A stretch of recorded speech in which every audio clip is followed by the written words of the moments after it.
বিসমিল্লাহির রহমানির রহিম।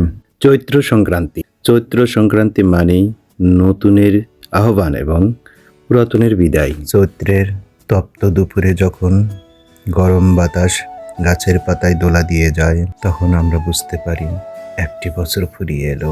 আজ 30শে চৈত্র 1432 বঙ্গাব্দ। মাঠ জুড়ে এখন নতুনের ঘ্রাণ, সোনালি ফসলের হাসি বলে দিচ্ছে বিদায়ের সুরে লুকিয়ে আছে আগামীর আনন্দ। কোথা থেকে আসতেছিলেন?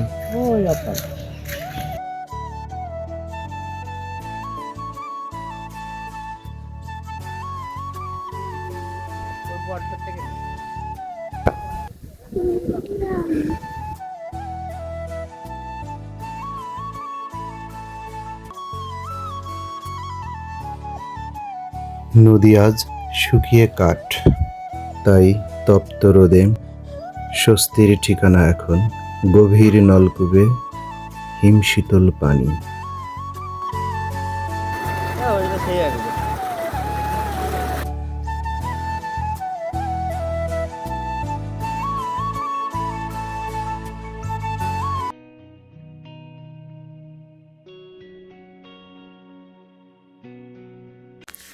রোদে পোড়া তপ্ত দুপুর, গাছের নিচে বসে কিছুক্ষণ বিশ্রাম, আর বিকাল হলে একটু খেলাধুলা।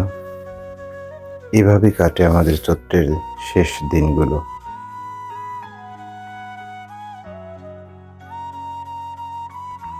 চারিদিকে যখন জলের হাহাকার, তখন গ্রামের মানুষ আনন্দ খুঁজে নেয় জলের টানে, নদীর শান্ত স্রোতে, মাছ ধরার ব্যস্ততায়।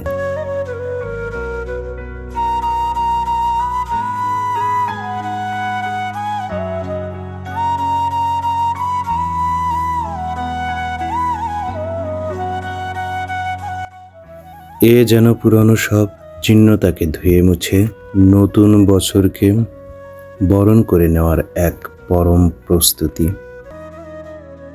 দিন শেষে যখন চৈতালি হাওয়া শান্ত হয়ে আসে, গ্রামের মেঠো পথে ভেসে ওঠে গানের সুর।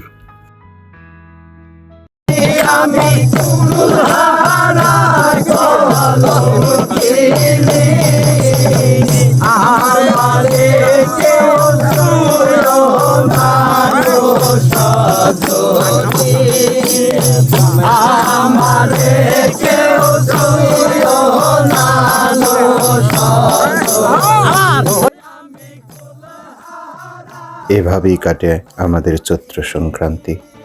সচেতনতা বিপদ মুক্ত রাখে, অবহেলা সর্বনাশ ডেকে আনে। আগুনের ব্যাপারে সচেতন হন।